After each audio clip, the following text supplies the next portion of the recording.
ದೇಶದ ಶೇಕಡ 45 ಸಿಎಂಗಳ ವಿರುದ್ಧ ಕ್ರಿಮಿನಲ್ ಕೇಸ್ ಈಗ ದಾಖಲಾಗಿರುವಂತದ್ದು. ಕಾಂಗ್ರೆಸ್ನ ಓರ್ವ ಸಿಎಂ ಮೇಲಿವೆ ಅತಿ ಹೆಚ್ಚು ಕೇಸ್ಗಳು. ದೇಶದ ಎಲ್ಲಾ ಮುಖ್ಯಮಂತ್ರಿಗಳದ್ದು ಒಂದೊಂದು ಲೆಕ್ಕ ಇದೆ. ದೇಶದ ಶೇಕಡ 45 ಸಿಎಂಗಳ ವಿರುದ್ಧ ಕ್ರಿಮಿನಲ್ ಕೇಸ್ ಈಗ ಇರುವಂತದ್ದು. ಕಾಂಗ್ರೆಸ್ನ ಓರ್ವ ಸಿಎಂ ಮೇಲಿವೆ ಅತಿ ಹೆಚ್ಚು ಕೇಸ್ಗಳು. ನೋಡಿ, ನೀವು ಆಯ್ಕೆ ಮಾಡಿರುವಂತಹ ಜನನಾಯಕರು ದೇಶದ ಎಲ್ಲಾ ಮುಖ್ಯಮಂತ್ರಿಗಳದ್ದು ಒಂದೊಂದು ಲೆಕ್ಕ. ಆದ್ರೆ ನಮ್ಮ ನೆರೆಯ ರಾಜ್ಯದ ಸಿಎಂ ರದ್ದು ಮತ್ತೊಂದು ಲೆಕ್ಕ. ಹಾಗಿದ್ರೆ ಅತಿ ಹೆಚ್ಚು ಕೇಸ್ಗಳಿರುವಂತಹ ಮುಖ್ಯಮಂತ್ರಿ ಯಾರು? ಹಾಗಿದ್ರೆ ಹೆಚ್ಚು ಕೇಸ್ಗಳಿರೋ ಮುಖ್ಯಮಂತ್ರಿ ಯಾರು ಅನ್ನುವಂತಹ ಪ್ರಶ್ನೆ.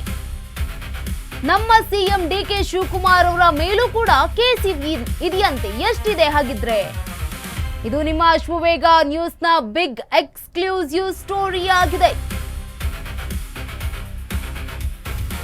ದೇಶದ ಶೇಕಡ 45 ಸಿಎಂಗಳ ಪೈಕಿ ಇದೀಗ ಕಾಂಗ್ರೆಸ್ನ ಓರ್ವ ಸಿಎಂ ಮೇಲಿವೆ ಅತಿ ಹೆಚ್ಚು ಕೇಸ್ಗಳು ದಾಖಲಾಗಿರುವಂಥದ್ದು. ದೇಶದ ಎಲ್ಲಾ ಮುಖ್ಯಮಂತ್ರಿಗಳದ್ದು ಕೂಡ ಒಂದೊಂದು ಲೆಕ್ಕಾಚಾರ ಇರುವಂಥದ್ದು. ಆದ್ರೆ ನಮ್ಮ ನೆರೆಯ ರಾಜ್ಯದ ಸಿಎಂದು ಮತ್ತೊಂದು ಲೆಕ್ಕಾಚಾರ ಆಗಿದೆ.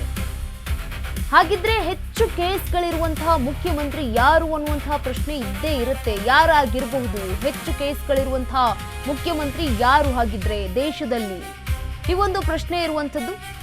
ನಮ್ಮ ಸಿಎಂ ಡಿಕೆ ಶಿವಕುಮಾರ್ ಅವರ ಮೇಲೂ ಕೂಡ ಕೇಸ್ ಇದೆ. ಎಷ್ಟು ಕೇಸ್ ಇರಬಹುದು ಒಂದೊಂದಾಗಿ ಗಮನಿಸ್ತಾ ಹೋಗೋದಾದ್ರೆ, ಈ ಕುರಿತಾಗಿ ಅಶ್ವವೇಗ ನ್ಯೂಸ್ನಲ್ಲಿ ಬಿಗ್ ಎಕ್ಸ್ಕ್ಲೂಸಿವ್ ಸ್ಟೋರಿ ಇರುವಂತದ್ದು. ಕಾಂಗ್ರೆಸ್ನ ಓರ್ವ ಸಿಎಂ ಮೇಲೆ ಅತಿ ಹೆಚ್ಚು ಕೇಸ್ ಇರುವಂತದ್ದು. ನೋಡಿ, ನಾವು ಏನು ಆಯ್ಕೆ ಮಾಡಿರ್ತೀವಲ್ಲ ಆ ಒಂದು ನಾಯಕರ ಮೇಲೆ ಅತಿ ಹೆಚ್ಚು ಕ್ರಿಮಿನಲ್ ಕೇಸ್ಗಳಿರುವಂತದ್ದು. ಸಾಧಾರಣ ಕೇಸ್ಗಳಲ್ಲ, ಕ್ರಿಮಿನಲ್ ಕೇಸ್ಗಳು. ದೇಶದ ಎಲ್ಲಾ ಮುಖ್ಯಮಂತ್ರಿಗಳದ್ದು ಒಂದು ಲೆಕ್ಕ ಆದ್ರೆ ನಮ್ಮ ಪಕ್ಕದ ರಾಜ್ಯದಲ್ಲಿರುವಂತಹ ಮುಖ್ಯಮಂತ್ರಿ ಏನಿದ್ದಾರಲ್ಲ ಅವ್ರದ್ದು ಮತ್ತೊಂದು ಲೆಕ್ಕಾಚಾರ ಆಗಿರುವಂತದ್ದು.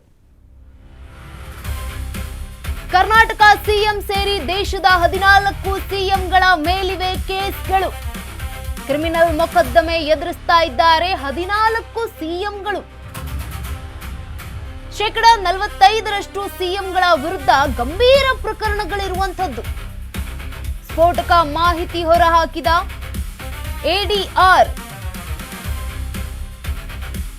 ಎಡಿಆರ್ ಅಸೋಸಿಯೇಷನ್ ಫಾರ್ ಡೆಮಾಕ್ರಸಿ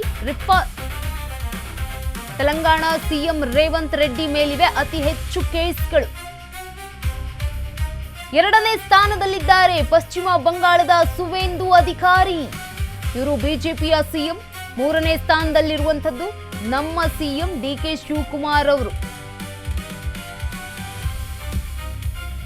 ಇನ್ನು ಕರ್ನಾಟಕ ಸಿಎಂ ಸೇರಿ ದೇಶದ 14 ಸಿಎಂಗಳ ಮೇಲೆ ಇರುವಂತದ್ದು ಕೇಸ್ಗಳು. ಕ್ರಿಮಿನಲ್ ಮೊಕದ್ದಮೆ ಎದುರಿಸ್ತಾ ಇದ್ದಾರೆ 14 ಸಿಎಂಗಳು.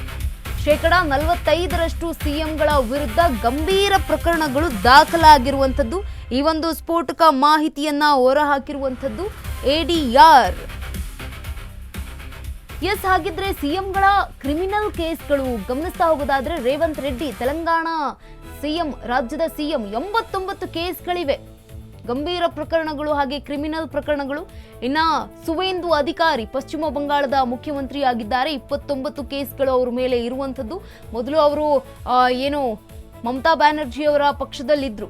ಇನ್ನು ಡಿಕೆ ಶಿವಕುಮಾರ್ ಅವರು ಕರ್ನಾಟಕದ ಮುಖ್ಯಮಂತ್ರಿ, ಇವ್ರ ಮೇಲೂ ಕೂಡ ಇರುವಂತದ್ದು 19 ಕೇಸ್ಗಳು, ಕ್ರಿಮಿನಲ್ ಕೇಸ್ಗಳು. ಈ 3 ಜೊತೆಗೆ ಚಂದ್ರಬಾಬು ನಾಯ್ಡು ಆಂಧ್ರ ಪ್ರದೇಶದ ರಾಜ್ಯದ ಸಿಎಂ, 19 ಕೇಸ್ಗಳು ಇರುವಂತದ್ದು. ಇವರ ಮೇಲೂ ಕೂಡ ಕ್ರಿಮಿನಲ್ ಕೇಸ್ಗಳು ದಾಖಲಾಗಿದೆ. ಇನ್ನ ವಿ.ಡಿ. ಸತೀಶನ್ ಕೇರಳ ಮುಖ್ಯಮಂತ್ರಿ, 18 ಕೇಸ್ಗಳು ಇವರ ಮೇಲೆ ಇರುವಂತದ್ದು, ಕ್ರಿಮಿನಲ್ ದಾಖಲೆ ಉಳ್ಳ ಕೇಸ್ಗಳು. ರೇವಂತ್ ರೆಡ್ಡಿ ತೆಲಂಗಾಣ